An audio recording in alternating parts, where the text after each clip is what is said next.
Hello and welcome to the Squeaky Bum Time Podcast with Mike and Laurent. It is Tuesday, April 5th. Time is flying. In this episode, Arsenal revert back to Arsenal-y. Palace soar. The best game in the world is on. But first, Mike, Spurs are back. Spurs are back. Arsenal are back. Yeah, well, I had a good weekend, right? So I got to see Brentford smash the shit out of Chelsea. I got to see Tottenham absolutely bushwhack, not Newcastle. No noise from the Saudi boys on Sunday. And then on Monday, we got to see Selhurst Park swallow Arsenal whole. It was unbelievable.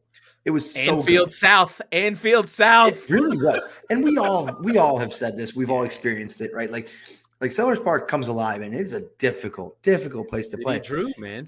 Drew. And that was their last game. That's 4 points against Arsenal and City.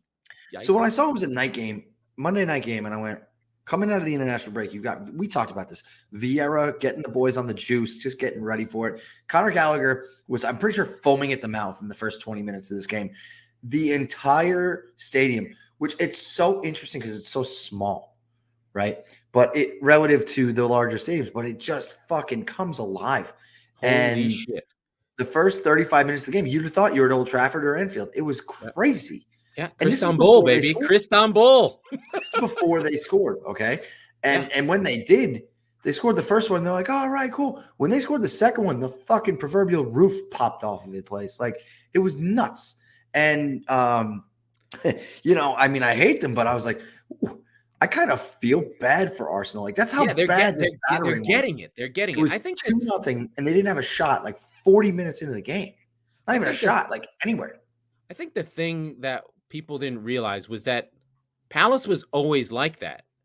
But and Steve Parish had kept on trying to find that offensive manager to help it work. Like, he tried to bring in De Boer, and he tried, and then he'd have to go back to Allardyce. And then they found something with Hodgson to keep them up, and he could never fire him because he was too good. And he was like consolidating and holding on to players. But that version of Palace never won at home, and they played so bad. And they would just get their points, stay in the league. Zaha would do something. And, he's racking up all these stats. He's like the all-time most fouled player in Premier League history. He's third. He's third in penalties drawn. Like, he's getting up there. He's been in the Premier League now almost 10 years. Yeah. But now that they have Vieira and they were able to turn that whole group over, that original group that brought them up, there's an amazing documentary about Palace. It's called Where Eagles Soar on Amazon Prime. I recommend you watch it. It goes through Dougie Freeman. It goes through early Zaha and Yannick Bolasie. Respect to Yannick Bolasie, my old friend. When they would just fly down the wings, and they had my old friend Glenn Murray in the middle. And they were like, Glenn Murray, why is he here? Anyway, so that's too much Palace history. But they've got something. I'm happy for Vieira. I'm happy it's another team that's not a defensive team. The whole league is sort of changing, and when we go through more of the when I go through the scores, we're going to talk about our friends who are still playing the old way. But Mike, send me to the scores. Well, before that, right? Well, no, we were talking more about Zaha, and I was watching the NBC coverage, and Robbie Musto was saying, like, Zaha he was always, all right, that's the guy. Just don't let fucking him beat you today, and you'll figure out Palace, right? Yep. But now you've got so many different threats. Olise didn't even play today, by the way. Eze either. And Gallagher was all over the place, like I said. But they were saying that Zaha is like, this team is so fun, it's infectious to be a part of, right? And so you finally have something that Selhurst Park can really sink its teeth into and come alive. So with that, let's get the rest of the scores. All right, the rest of the scores. The big boys hold serve. Liverpool 2, Watford 0. It was cagey. Watford played well for a 2-0 loss. Brighton still can't get off the schneid. Both these teams are on 6-game losing streak. 0-0. My friend and his wipes missed a penalty. Neil Mopay. Ugh, brutal. City dispatch of Burnley in literally 15 minutes. They scored a goal in the first 10. They scored another one 10 minutes later. De Bruyne with a nice one. But this game was over. Burnley showed nothing. Cornet came on in the second half. When is Dyche just going to play that dude and just be like, you're playing? I don't know what he's doing. Brentford, mighty bees, annihilate Chelsea. What a fucking game. The shot that Rudiger keeps been trying all season finally goes in. Chelsea's like, yeah, we got this. And they're No, like, it's not nuts. so fast, my friend. It's Mm-mm. Brentford, and they will come and come and come and come. And that's not a dirty joke. Leeds draw with Southampton. Those two teams are safe. I'm glad they'll be back. Wolves defeat Villa. The Schneid, the gloss is off, my friend, The Mr. shine. The Yeah. shine is off, my friend, Mr. Gerard. I 3 think straight losses. the Coutinho thing has been weird. He's kind of disrupted what they had. And then United, the little spoken about this team, the better. They're done. They're on the beach. They're sinking like a stone. They're 7th. There's no way they're coming back into it. Leicester should have won this game. Then West Ham defeat Everton. Everton are awful, and they are in Mm-hmm. trouble. And then your mighty Tottenham Hotspur kill Newcastle in a full performance. Really, really good. There's a way they're playing. Kulishevsky, Son, Kane, Yauza, and then Betancourt. All of a sudden, I'll talk about it in a minute. They're playing passes through the middle all of a sudden. And we just chatted about it Monday. Palace 3, Arsenal 0. Not much from the Arsenal. I think Arsenal just got bushwhacked. Like they were just like, what the fuck is this? It's very reminiscent to the first game of the season with Brentford, right? Where they were just completely overrun by the occasion. And hey, let's call it what it is. If this were a team in lily white and blue, we'd be calling it Spursy. This is Arsenal-y. Yes, that's true. Here's the difference. Your team is filled with vets who've been through the wars. This team is 24 years old. No. So they get the pass. I know it's unfair. They've gone down to the bottom. They had years of Wengeritis. Look, this is the most likable team I've ever seen. Okay? Of Arsenal, for sure. Yeah. For sure. I mean, call a spade here. Like this was a moment where Tottenham punched the shit out of Newcastle 5-1. They go up 4. I'm sorry. No, they went up 2 on goal difference on Arsenal. And this is Arsenal's chance to go, no. We're going to serve it right back. We're going to go take care of business on a tough away game in a tough environment. And we're going to show you that we're also for real. And this is going to kick on the top 4 race. And it's a tough place to win a game, but they have a tough run in. And this signals to me now, again, how many times have we seen, not just this season, over the last 5, that 4th place ends up being the team who loses it the least, right? Like Tottenham's been in that role before. Actually, in fact, the year they went to the Champions League final, they finished in 4th by the grace of God. Like they were like, we sucked the less out of like Chelsea and Arsenal and Leicester and somebody else, right? Yeah. So for me to sit here and proclaim Manchester United and West Ham out of this race is holy fucking shit, so foolish, right? Yeah. But when you look at the schedules a little bit more, you go, well, United and Arsenal have to play each other. And Arsenal still has to play Liverpool. So does Spurs. But Arsenal has to play Chelsea. So the run-in that Arsenal has, and with a game in hand on Spurs, 2 on West Ham, is it's daunting to say the least. Yep. So when I look at what the number is going to be to get there, I go, it's right around 70. Right, which generally speaking, it's pretty much give or take 3 points. I think Arsenal, United made it one year with 66. Yeah, so 70 is going to get you 4th place, I think, which means that's 16 points from where Spurs are right now. They have 8 games left, so that's 16 out of 24. Yeah, right. Yeah. The thing is, I haven't looked at this in a long time, and remember when I said that Spurs' problem was scoring? It's not anymore. They have flown up the rankings. They're now right in the top 4 in XG. They are now in the top 4 in defense. They're literally, so this is amazing. XG rankings for the league. Liverpool on number 1 with 74 XG. City, Spurs. Spurs are 3rd in the league in XG. I was going to say they're 4th in goals scored. So right. And but they weren't. Remember, they just gone on a tear. I was there. Yeah. They were awful, but now the top 4 is now by XG. Tottenham by a lot, and when you talk about XG, the reason why I bring it up is it shows the underlying quality of the performances, right? Mm-hmm. And Spurs were not here. This is a Conte-driven. They are the underlying numbers of what's been happening has taken them to where they're supposed to be. Arsenal had a huge hole to dig out of. They were like minus 15 early in the season because of those 3 early defeats where they were legitimately terrible. But now, they're performing right in line with their XG. Tottenham, as expected, are giving up more goals than you'd expect, but defensively, that might be Lloris missing shots, that might be some defensive issues earlier on, especially now that Romero's in. But Spurs are legitimately playing at a top 4 level. Arsenal have been doing what you need to do, which is beat the bad teams, and they are sitting there. But I think right now your team is in the driver's seat. Tottenham have, with those 2 moves, really solidified the team. The thing that I'm noticing, that there are a couple things that I notice about Spurs that have completely changed the way I think about them. Balls are being played in the middle of the park that never were played in the middle of the park ever. So Betancourt is firing balls into players in the front.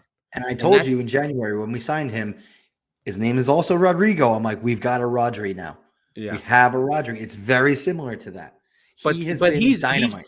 He fires those balls in on the attack. And I think it's also the wingbacks, the Doherty thing. Finally, it's funny how, like, we've talked about these things. We think about these things. But I think coaches and managers, they go about it at a different process, right? They've got to try all the players, see how they're doing. We had the great Sessegnon game when he fucking put Salah in his pocket. Then he had other games where he was bad. We had the Royale games where you're like, why is Royale playing? And we're wondering where Doherty is. Maybe it took a long time. I still don't know why Royale's playing. He was one of 3 defenders. 3 defenders scored for Spurs in one game. And they were wing back to wing back. Yeah, wing back to wing back. Spurs had 5 goals and Kane didn't have. He was unbelievable. He was arguably the man of the match. Yeah. He had an assist, at least one. But, like, point being, right? Yeah. But it was a great performance, and this is not just a bad Newcastle team. Now they have lost 3 in a row. They were killed on that Everton game, so maybe the shine has gone off of them. But they had to get out of their fucking shithole, so they're probably safe now. And they may not play great for the rest of the season, but maybe you got them on the back end. Dan Burn was trying to defend everything, and Spurs were just dragging him all over the place. It was pretty incredible about what was going on there. Now, I do want to talk about the big game. Like, you've got your big game, you've got your North London derby. It's set for 30 days from Sunday, basically. Now, my team has to go. This is the fucking Super Bowl. This is the Super Bowl, right? So we have City and Liverpool both coming in relatively easy, relatively unscathed. They do have midweek matches, which, Atletico versus Benfica is really not fair, but Benfica has Otamendi and Vertonghen, so maybe they'll do something. Who the fuck knows? You never know. You can't underestimate teams in the round of 16 of the in the semi. Is it semis? No, it's right. No, it's quarters. Quarters, right? Sorry. In the quarterfinals, if you're there, you're there. You did something, right? If they can do what they did to Ajax, then maybe they can stifle Liverpool. It would be amazing for them to do it.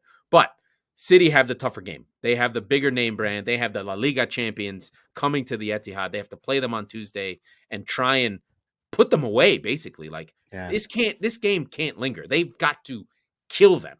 Right. Every second, think of it like this.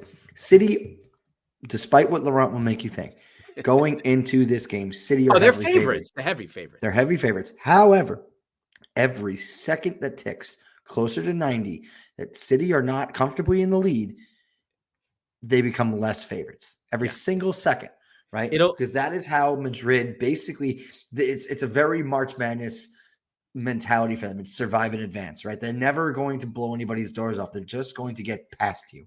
And they've tried, and they haven't been that identity, but they've somehow found it. Lucky me. In the last 6 games, they've found their identity. They still have Luis Suarez, who, despite the fact that he can't get around the field, if he gets the ball in a place to score, he will score. Yeah. And João Felix is playing out of his mind. First, he's in form. So City are getting Atleti at literally the worst time. And if there isn't an asshole to fuck City up in the world, it's Simeone. He's going to totally fuck up. Yes. Yeah. And that will really ruin my season if we. How did he work? How did he do against Pep when Pep was at Barcelona? Do you know? I don't remember at all. It was more Bayern. I think Atleti beat Bayern pretty bad. Okay. Once or twice. But they find ways. They do their thing. I think again, it's going to be one of these. If City don't score in the first 15 minutes, they're in trouble. Yeah, it just feels like that coaching matchup feels like Batman versus the Joker a little bit. I mean, it is pure like he's in his football. head. Yeah, it's football versus anti-football. No, absolutely. It's Spain versus Argentina. It's the man in black versus the bald man in black. Everything it's all shit house. It's all disgusting. It's all blood, no glory. And this is a real clash for City of personality and ideology and everything. And then after that, City, thank God, have depth to sort of deal with these kind of problems. But then they have to at least play at home. So they're home for the week. But then they gear up for war. Yeah, but then, Liverpool come in. I think a draw is okay. It just means we just keep going.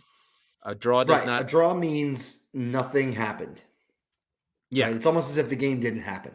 Yeah, but it would really, if a City win puts the league away, and then Liverpool win, definitely.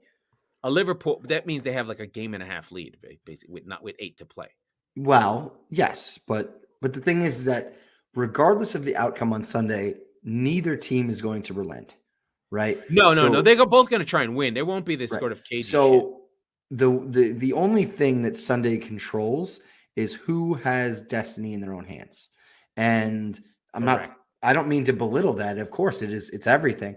But perfect example, this past Saturday, right? Liverpool play the early game. Mm-hmm. It's 2-0. They win. City take the pitch knowing Liverpool just won 20 minutes ago. Right, exactly. They have to win, right? So they got their early goal 5 minutes in. De Bruyne. All right, everybody breathe. But if they didn't, squeaky bum time, Drake. But it would, you know what I mean? They would start to get more tight as the game went along. And you're going to see it vice versa too. I'm sure that the schedule will work out to the point where Man City will be playing just before Liverpool. And just the same way that they can apply pressure, they can creak the door wide open if they draw or if they lose, right? So, yes, Sunday, as I mentioned, is the Super Bowl. It is the best football match you will see all year. Champions League, anywhere. This is it. Yeah. But now it's not over. It's probably over, but it's not going to be. Yeah, and Liverpool are on a run. They haven't lost since they haven't lost in 22. They drew to Chelsea on the day after New Year's, and basically they've given up only 2 goals. They've had 6 clean sheets in a row. They have been running hard and just kicking the shit out of all comers. So they are completely in form. 1, 2, 3, 4, 5, 6, 7, 8, 9. They're on a 10-game winning streak. So that's 10 games, 3 points up. They've gotten 30 points in the bag, and we'll see you there. I mean, they'd have to finish the season on a 19-game winning streak. Listen, if they do that, they're champions, right? Like, what am I supposed to do? They play at home against United. They have Villa away, which could be tough. Then they have Jurg Mob at home. So that's even tougher. They don't have any more tough away games, basically. This is their toughest away game.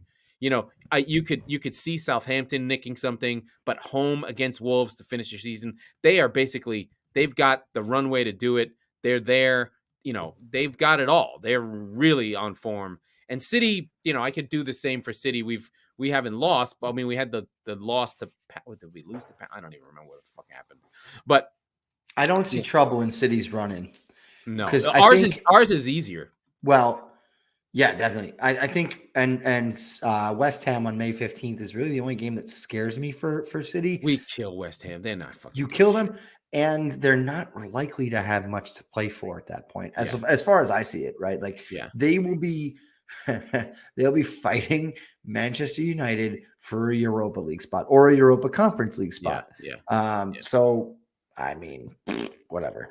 I mean, and City had their big run, from November to December. Then I think the Diaz injury did damage to the team. We sputtered. We've had the loss to your mob. Got a tough. Should have lost to Everton. The United game put things back, but then Palace was one of these fucking, away. Crystal Palace. We've been playing a lot of away games. The Burnley game is good, but our run-in is all at home, right? So it's Liverpool at home, Brighton at home, Watford at home, Newcastle at home, Villa at home. the toughest game we've got is a London game in West Well, Ham right, United. yeah, Leeds isn't far. That's away, but West Ham is the only one that you're like. Although Wolves away after the Liverpool game. I mean, this is a tough run. No, but that's postponed, so you're going to get a blow after that. Oh, there it is. I see. It'll probably be it's Liverpool. We have the FA Cup. Right. So, but you still have other competitions, so nobody knows when that's going to be yet, right? So, you're going to fit it in. Basically, they're going to see if you're, well, in the semifinal, it doesn't matter, right? But like you're gonna probably squeak it in on one of the non-Champions League weeks in late April, early May. So yeah. But I mean, this is normal. This is what big teams do. It's not a complaint. I hate the fucking schedule complaining. I hated Arsenal doing it. I hate Liverpool doing it. They do it the same time every year, and then you're like, I want my game postponed. When do you want to play it? Okay, we're playing. Just shut the fuck up. But my team's in form. You know, it's just going. It's just now the question is the rotations have happened so much and there's been so many different lineups that there isn't really like a clear fuck up lineup this time. Like if I see Fernandinho, then I'll be worried because he's kind of like, you're not playing. As long as Rodri's in, I'm good. Or, you know, I don't want to see like Raheem Sterling through the middle with no Foden. Anything no Foden, I don't like. De Bruyne will play, but anything like that freaks me out. I do really would feel so much better if it was Diaz out there. But right now it looks like it's going to be Laporte, Ake, two left footers going against Liverpool. You know how I feel about Ake, where I'm like, it's Ake. Why is Ake playing? But you know, we all have those players. Like when you I bet when you're like, where's Eric Dyer? Why isn't he playing? So, you know, that's where we are. And then I think we can probably pivot a little bit to the sort of darker end of the world. And that is Everton. They've really been living on these 2 games in hand thing. And they are legitimately in trouble. Like, I didn't know how in trouble they were until I watched them. And then I realized they have Burnley. We still, what do we say? Probably 6 weeks ago that it was going to take 8 wins. That's still true, or 6. But it looks like 34, 35 is going to make you safe. And these teams are like, they're on 25. Like, Everton's on 25. That's just not going to get it done. Now, they're running for Everton. And granted, they could just back their ways in because the teams below them are fucking awful. But if one of these teams gets 2 wins in a row between Watford or Burnley, this is the Everton run. And you ready? So they have Burnley on Wednesday. Yep, huge game. United, Palace, Leicester, Liverpool, Chelsea, Leicester again, Brentford, Arsenal. They could not win easily. Yeah. Well, they'll give Watford a game, but that's the thing is that like you've got, we talked about Burnley's games in hand, and we've used that as a parachute for Everton. No, Everton aren't really going down. They've got 4 games in hand, for Christ's sake. Okay, that bill comes due. Yeah. That bill comes due on Wednesday. You want to stay in the league? Listen, and by the way, you want to stay in the league? You beat Burnley on Wednesday, April 6th. In Burnley on a Wednesday night. It's probably going to be rainy and cold as fuck. Although you guys are Liverpool people, you're probably used to that shit. It's north go to Burnley and get a win. Yeah, you're fine. You're fine. They're fine. They almost because you're going to extinguish probably your biggest competition. Yeah, right? I mean, there's not really much like the teams that were in the sort of struggle. Your Leeds, your Brentfords almost got pulled down. Brighton is super safe. Like once Leeds and Liverpool and Brentford, so once Newcastle, Brentford, and Leeds just were like, we're not fucking, we're too good. We're gone. They step on the gas. They each get 2 or 3 wins each, and they just vroom right out, right? Like especially Newcastle that just like won 4 in a row. They were like, we're out of here. This isn't our problem anymore. The issue is like Watford, Burnley, and Norwich. They're really bad teams, and Everton just literally need a win, maybe 2. It's 2 wins. Well, 2 wins, 31 points. They're good on 2 wins. This is an elimination game because no matter what happens, Unless Burnley wins, and then that's the only way. If it's a draw, Burnley's done, right? Because this is their opportunity. Yeah. If there's an Everton win, Burnley's done because this was Everton's. They finally took it, and then they're 6 points clear of Watford, still with one of those games in hand, and I think it's actually against Watford, as it were. Are you ready for the number? Yeah. If you sort by top leading scorer by team, Everton's the lowest scoring top leading scorer. Their top leading scorer is Damari Gray on 5 goals. Mm-hmm. Where is Richarlison? He was there all season. He's he's been second in minutes on his team and doesn't do shit. He has 4 goals. Dominic Calvert-Lewin died. I don't know. He's playing, but not doing anything. That was an issue. There was something internal there. And I'm gonna steal something from the Bill Simmons podcast where it's turn the camera on. Michael Keane is the worst defender in the Premier League. He should never play. I don't know why he plays, and I think Burnley has lucked out in that he got a red card. Everton. No, Everton has lucked out. Yeah. He's so bad, and he's second in minutes. He's 29 years old. There was no reason to foul Antonio. He basically said, I want to leave this game. I got a shit. He's so fucking bad. He's just one of the worst players. Spurs abused him. He's awful. He's not a championship defender. He's lower than that. He's League One. This was one of the greatest Burnley moves that Sean Dyche ever did. He built up Michael Keane, and the second he found Ben Tarkowski, it was you can go now. Yeah. We're going to sell you to Everton because these clowns are spine defenders. Listen, if Dyche can get money for a guy that he needs, he'll sell him. That's why he doesn't sell Tarkowski and me, because they're good. I think 30 points is the line because I'm looking at this. It's 32. 32 is the number. If you get 32, you're good. Sure. But what I'm saying is it could be 30, right? Because Everton could have 2 wins left in them, which gets them to 31. Yeah. And I look at Burnley, and to be fair, they still play Norwich. Burnley would have to get 9 points to get to 31. Where are they finding 9 points? Well, they beat Tottenham already, so, I would say you want to find their 9 points? Everton? They don't exist. Norwich, Watford. They play Everton, Norwich, and Watford? Sure do. Oh, that's 9 points. 9 points. They could have They could have 6 of them by next week. If they win these next 2, it is like in Dyche we trust. Turn the machines back on. Here we're gonna run it back one more time. Yeah. The other thing is of this group now. I mean, I don't think we count Norwich. It's now Everton, Watford, Burnley, right? Of this group, Everton have the worst manager. Yeah. I don't think Frank Lampard knows what the fuck he's doing. Basically, No. He had that Chelsea team. They were falling apart. Tuchel was like, this team's awesome. What the fuck are you doing? Yeah. He's like, see this guy, Antonio Rudiger? He should play every game. What are you doing? He's like,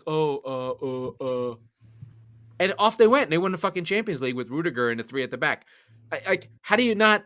What are you doing, Frank? Yeah. Does he feel like a dick? He should. First of all, the other one is with Everton. Oh, we bought Van der Beek and Ali. Why? That's not what you needed. You needed not to have fucking Michael Keane playing defense. And nobody loves Dele Alli more than me, but he's done. You've got Frank Lampard as a coach in midfield. You don't have Frank Lampard in midfield. You have the same quality you have in the manager's chair in Dele and Van de Beek. What do they add to your team? Oh, they're cast-offs? Yeah. They're cast-offs at other top 6 sides? Yeah. Is that where you are now? No, seriously, take stock in yourself for a second, Everton. Is that what you are now? Yeah, they are. Is that what you aspire to be? I think that's actually the difference. That is what you are. But is that what you wish you were? Because that's what you do in the transfer market. You go, whoa, we're here now. This is our current level. We're not going to get players to cement that same level. Yeah, it's Dan Burn, $15 million. Unbelievable. right? Unbelievable. That's what Newcastle did. It was like, we're getting this center forward to do the job we need them to do. By the way, would you fire Lampard if they lose to Burnley? Yeah. I would. I thought about it. On Sunday. Who did they lose to on Sunday? It was horrible. West Ham. After But West Ham's good. But there was just nothing there. There's nothing. There's no there. Yeah, right. They're just bad. They get Anyway. but if the FA quarters. But it's a big deal. I mean, like, Everton going down. If they lose to Burnley, yes, absolutely, Frank's on his ass. Because, and this is unfair to whoever it is that takes this job. Because your first 3 games are United, Leicester, and Liverpool, and Chelsea, and then Leicester again. Those are your first 5 games, right, in 30 days. So that sucks. But hey, you've got the leash until the end of the season. Try to get something out of this group. Because it's clear that Frank isn't getting shit. Yeah, I don't know. I mean, it wouldn't even, like, is he going to go down to the championship with this team? No. There's no chance that Everton's going to let him take them down, right? They may go down, but it will not be with Frank Lampard. They will cut bait on him the next time they lose badly. And by badly, I mean at all to Burnley or by multiple goals to United or Leicester. And again, you've got the Merseyside derby coming up on April 24th. They could get blown out. They could get killed with a Chelsea man at the bench. And you have to sit there and explain that to your fans? Are you kidding? You've been talking about building a new stadium. You can't even stay in the league. That's a disaster. It's a disaster. And you know what? I might fire him even if they win on Sunday.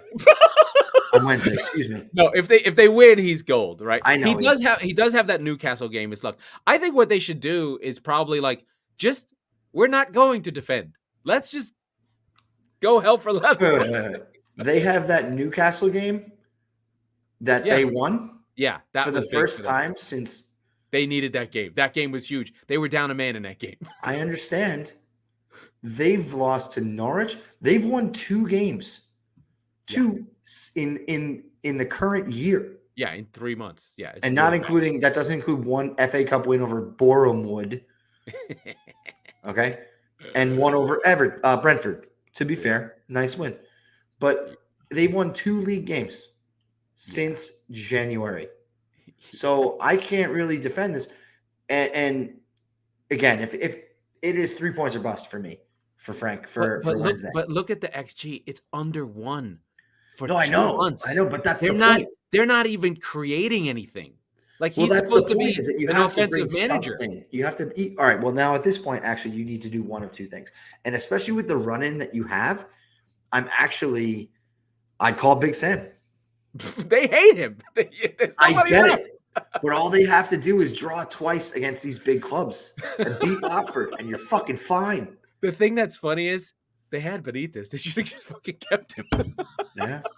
Or the other one, I don't think it's a coincidence that Dominic Calvert-Lewin can't score goals because there's no balls coming in from the wing. No. Because you got rid of Luka Digne. And that's the same thing as Richarlison,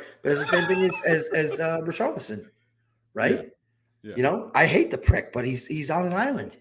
Yeah, you almost feel bad for him. I think this is the longest we've given to Everton ever because it's our. But it's shocking. It is genuinely like, all right, Everton right now are like Charlie Sheen like 5 years ago, when everybody's like, "What happened to you, man? You know, you used to be so great. You used to be Wild Thing, man." Yeah. Like, now you're nothing, not, man. Yeah, you are shit. You're a mess. Clean yourself up. Yeah, you're not winning. You're not winning anything. You're literally not winning anything. You're not winning anything. Yes. Yeah, I do want to give some shrift to our friends at Man United. Sure. You know, it is the biggest club in the world. We have to talk about them.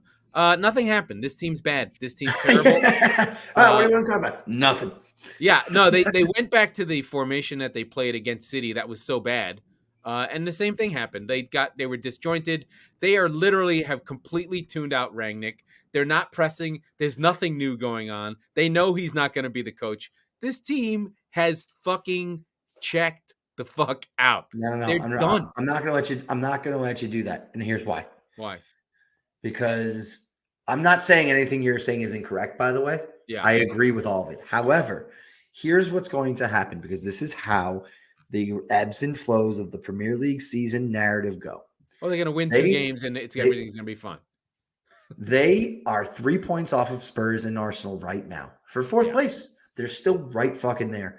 And who do they have on Saturday? And then the next Saturday after that, with no games in between, because they lost in the Champions League, Everton and Norwich. They're going to fucking boat race both of these games. Okay. They're going to win by multiple goals in both games. And then they're going to be right on Tottenham's ass, right on Arsenal's ass, just in time to get blown the doors off of by Liverpool. To go to Anfield. And then to go to the Emirates. Yeah. Right? Those are those 2 games. So you think Brentford's not going to come with some leather for them? Sure. And Brighton too. But listen, hear this. They have a tough run in. In 12 days' time, you're going to hear Sky Sports, Manchester United. They're going to be all over them because they're going to win 2 games against shit opponents. They're going to put them right back in the race. And then they're going to get absolutely fucking annihilated.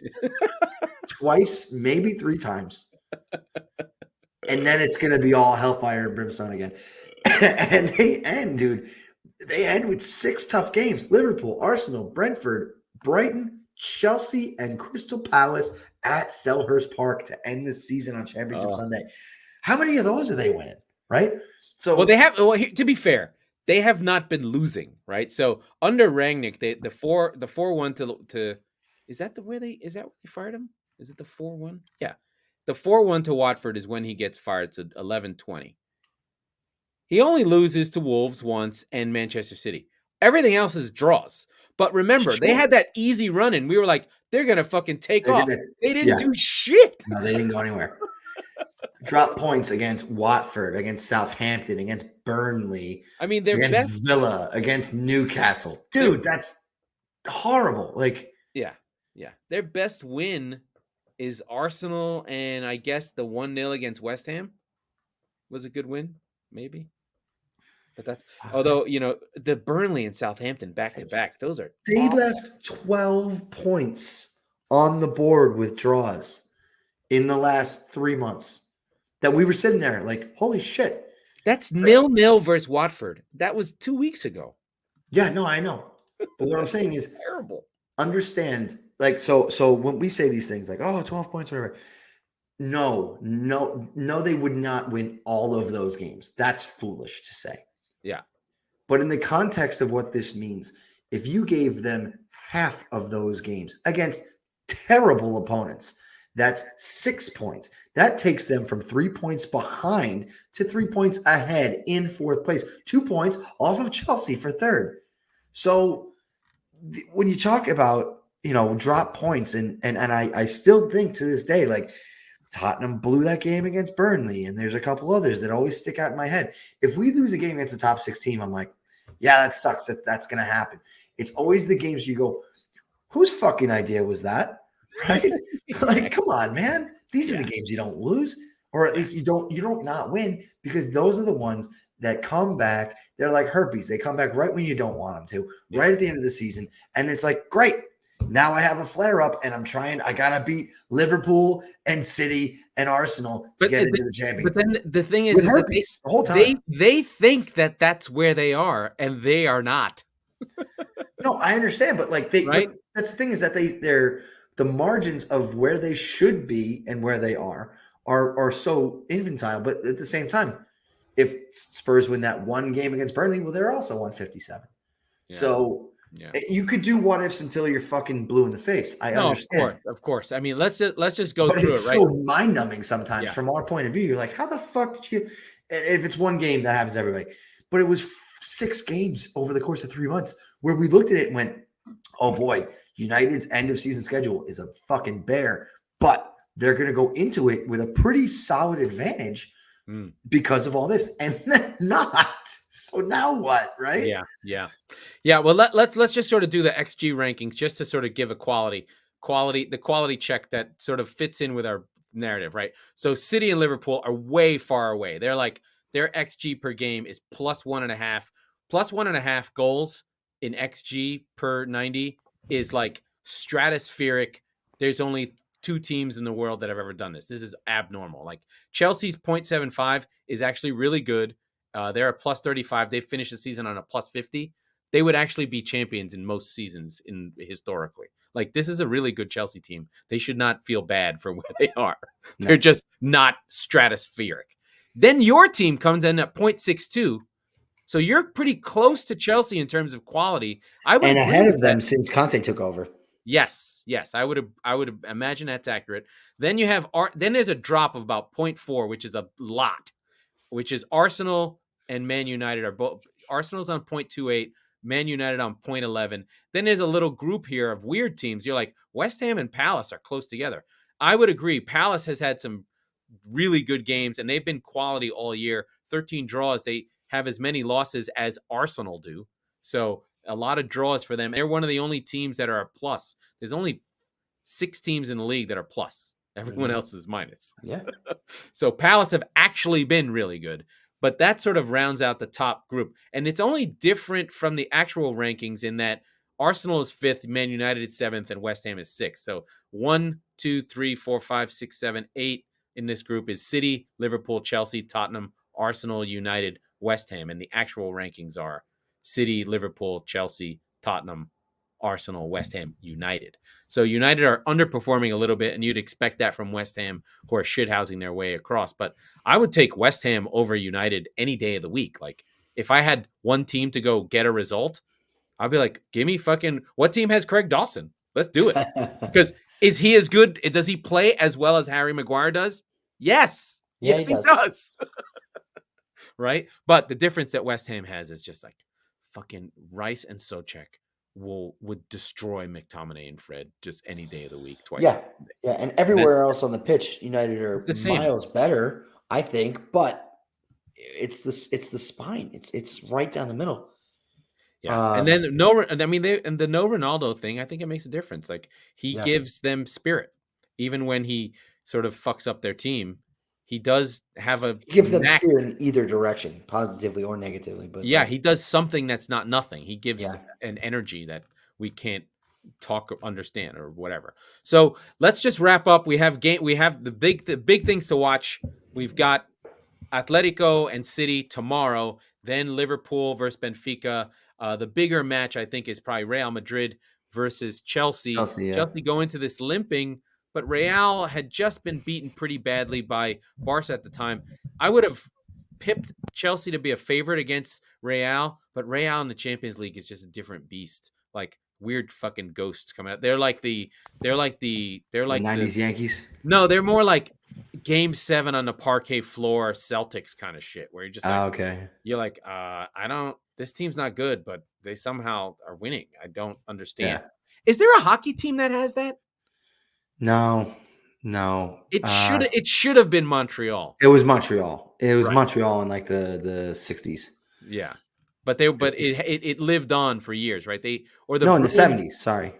Right, but the Bruins at home versus Toronto, they could never beat them. Right. That was another one. Mm-hmm. Anyway, hockey's fucking weird. I'm not going to bring that shit up ever again. And then I'll be licking my lips and worried about City. And I do want to say, I shared with you guys that I put a $10 bet on Crystal Palace. You did? Right when I saw the line. So I won. You did?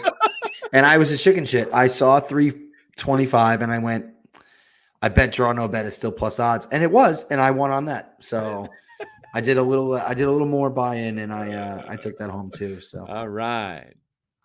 Let's wrap it up. Let's get out of here. That was the Squeaky Bum Time Podcast with Mike Salerno and Laurent Cortines. We are the football wing of the Chop Sports Network, who have made it to 1,000 fans on YouTube. Good for them. Yeah. We record on Tuesdays and Fridays, so be sure to subscribe wherever you get your podcast so you never miss an episode. And to FanHub, we love you. Thank you for everything. Please rate and review, download FanHub, and we will speak to you on Thursday, and I will be getting nervous.